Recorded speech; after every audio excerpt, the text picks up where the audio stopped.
Hi and welcome. In this video, we'll be reading a creepypasta known as My High School Had a Second Basement, and it's by K. Brown. Before we start reading, I would like to say, if you do end up enjoying this video, remember to leave a like on it and subscribe to the channel. Let's begin. My high school had a second basement. I grew up in a small town in New Jersey and attended the local public high school. It was senior year and my friend Jack was in charge of setting up chairs for an assembly later that day. I got roped into helping him, but it wasn't too bad because I got to skip my 5th period math class. We eventually ran out of chairs, and one of the janitors gave us a big ring of keys and told us to get the rest out of the basement. Ever since I was a kid, I marveled at those rings with dozens of keys jangling together. They could take you anywhere. Jack made the mistake of letting me carry the keys down to the basement. While I was walking over to a stack of chairs, my foot hooked around the leg of a folding table, and I fell flat on my stomach onto the hard concrete, knocking the wind out of me. The keys skirted across the room and disappeared into a row of metal folding chairs.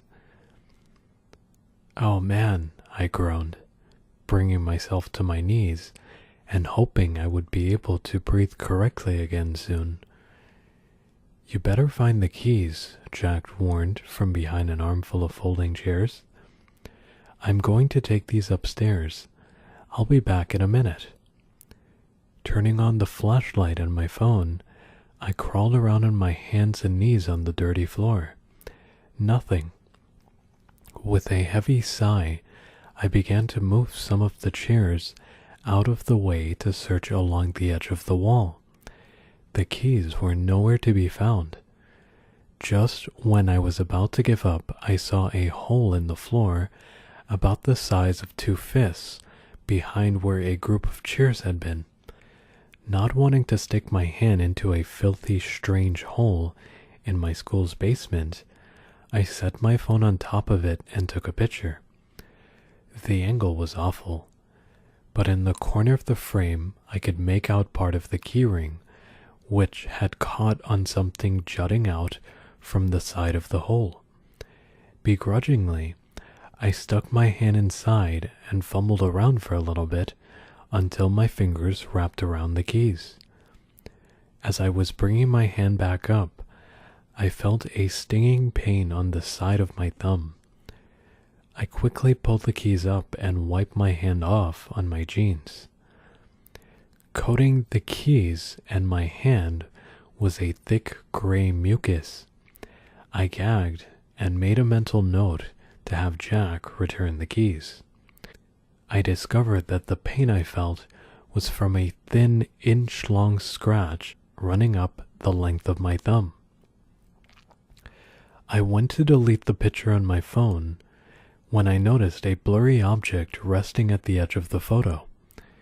It seemed to be a tiny, hand-like structure with a small palm branching off into 3 bony fingers capped with razor-sharp claws. I figured I would take one more picture to prove that my eyes were playing tricks on me, but when I saw the image, it took everything I had to refrain from sprinting upstairs and going home for the day. My phone screen displayed an image of the hole leading into a small tunnel which soon opened into a good-sized room below the basement. There were no doors or windows that I could see, and as far as I could guess, the only way in or out of that room was through the hole in the floor.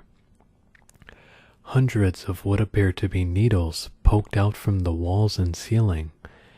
A few reached up into the hole, which is how I must have cut my hand. Just as I was trying to think of a place I could go to get about 6 tetanus shots, I noticed that the large mass on the floor, covered with that gray slime, was actually composed of hundreds, maybe thousands of tiny creatures. They were the same color as the gray mucus and had 2 stubby arms and 3 spindly legs that looked more like tendrils.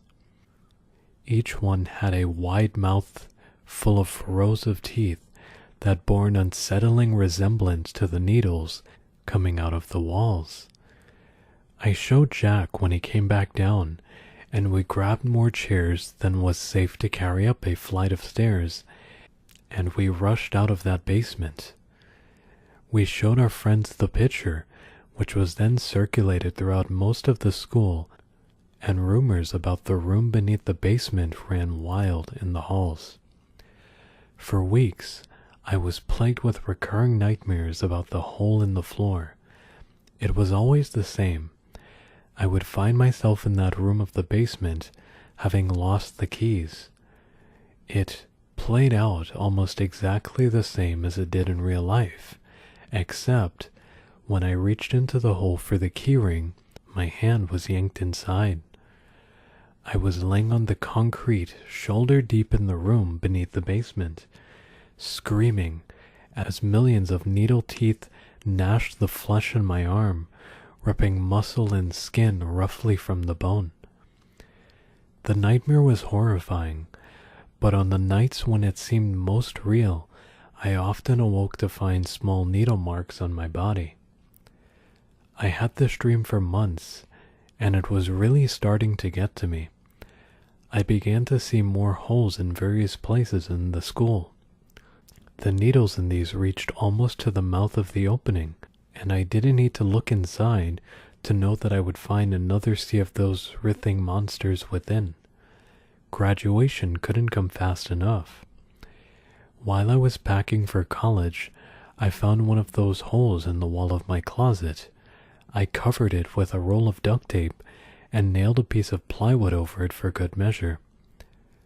I went to college in St. Louis, and moving halfway across the country helped a lot to put my mind at ease.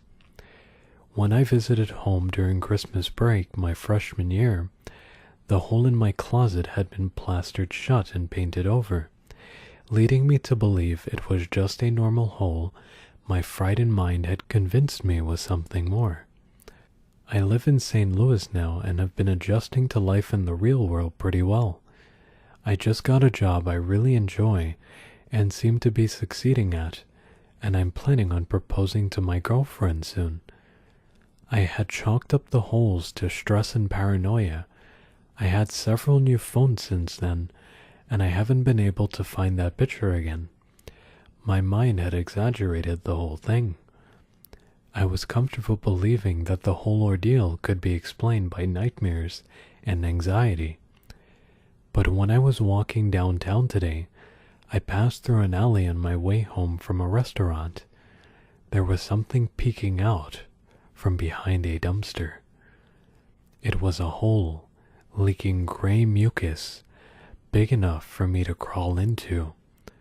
The hole on the side of an abandoned building in the older part of the city went down into the ground. Long, shiny needles peeked out from inside and shone in the moonlight. I sprinted all the way home, leaning on the wall to catch my breath. I felt something sharp poke into my back.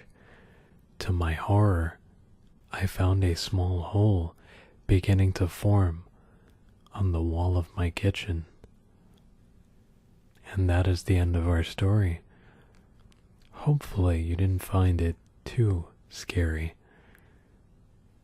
If you enjoyed this, remember to leave a like, subscribe, and possibly share it with a friend.